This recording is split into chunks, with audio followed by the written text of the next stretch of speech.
Hey, Ice House. Good to be here. Woo! Ooh. I work at a restaurant called the Old Spaghetti Factory. So people come in and they ask for that cheese because they think that we're Olive Garden. But we don't have hand-grated Parmesan. We have that white powder Parmesan. I like to line it up on the table, snort it up through a penne noodle. Gets me through my shifts. Olive Garden's slogan is, when you're here, you're family. At the Spaghetti Factory, we say, if you're here, you're cheap. I am mysteriously Mexican. I don't know how Mexican I am. I found out my family was living in Arizona while it was still part of Mexico, and then it just became America. So we didn't cross the border crossed us. And I don't feel Mexican because I wasn't raised with the culture, but my family really tries, you know. They really do try. It looks like a taco, but it tastes like kale. And when did kale become a food? Kale's a decoration. Belongs on the salad bar at Sizzler. I eat the little red cubes of Jell-O, not the stuff that they put around it. I was raised by my mom though, and her family comes from like Ireland and Spain, so I grew up eating spaghetti, string cheese, fish sticks, canned peaches. The food of my people.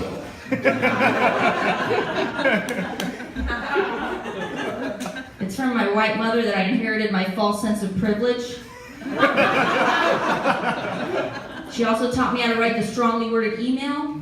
I bought a pizza from DiGiorno and it was cooking on the outside, but the middle just stayed all mushy. So I wrote them an email. I gave them a pizza my mind. I told them exactly which pizza I bought. It was a Supreme. Disappointment. And they sent me a silver coupon to buy any pizza that I wanted.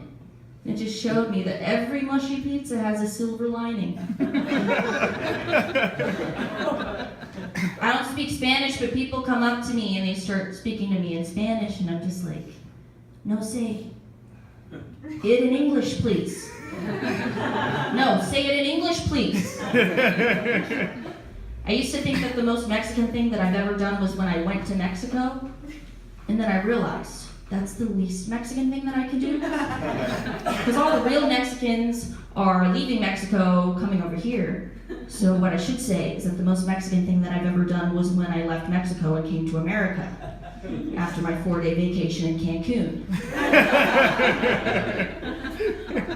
Everyone keeps talking about like how great pot brownies are, but I can only figure out how to make them in a pan.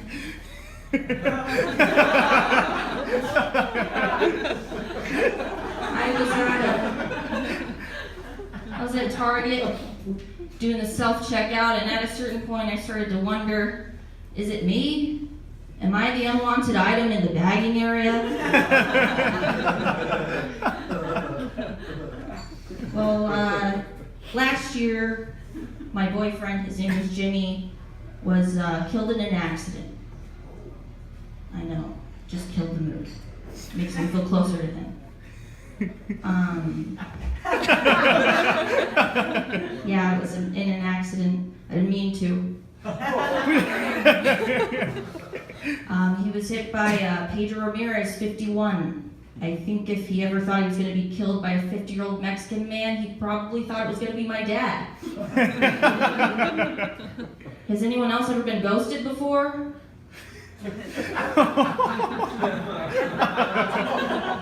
I found out that it happened while I was at work, and like I said, I work at the Old Spaghetti Factory. So of all the possibilities, I found out because I got a call from his sister, and her name's Destiny. So I got a call from Destiny.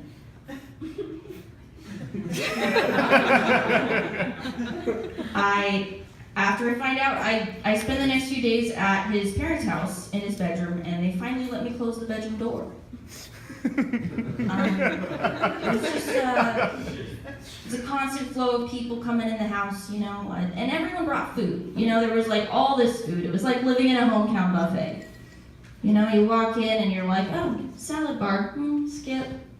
Taco station, not really in the mood. Omelet man, it's too late in the day, and I just realized that I have bigger problems now that can no longer be filled with little red cubes of Jell-O. Because sometimes life forces you to eat the bitter, decorative kale. I just wanted to be alone during this time, you know, to like process what was going on, like what really happened. But no one would leave me alone. I couldn't go 5 minutes without someone coming in to ask me if I was doing okay. I felt like I was Annie from Smooth Criminal.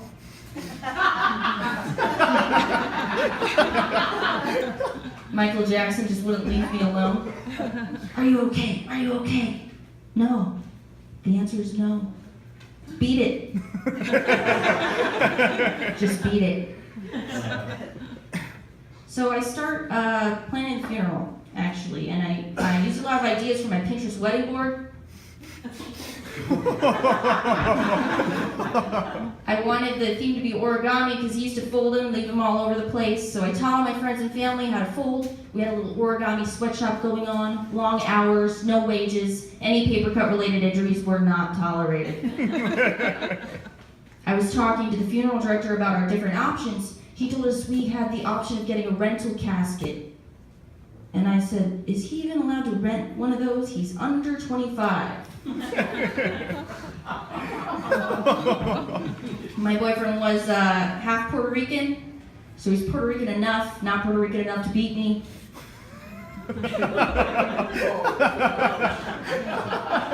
I think that when I say that my boyfriend died, a lot of men just hear me say I am single. And like, yeah, it's true, but I have some requirements if you want to date me. You know, you gotta wear his clothes. Let me call you by his name. People tell me he's with you, he's always with you, and I'm like, really? Can I drive in the diamond lane? No diamonds in my life.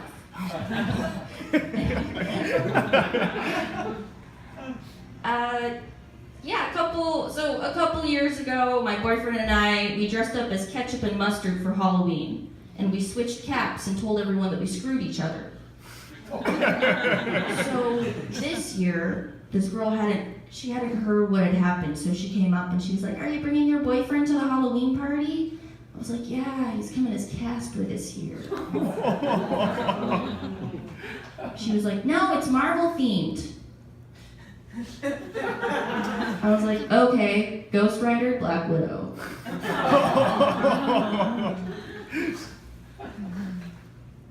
Well, when I go to the mall, I can always tell what store I'm in based off of what the mannequins are doing. Sears, JCPenney, Macy's, Forever 21.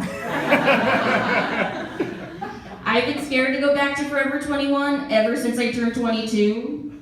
Because, like, what if they find out that I'm actually 60? Are they gonna make me wear blouses and cardigans for all of eternity?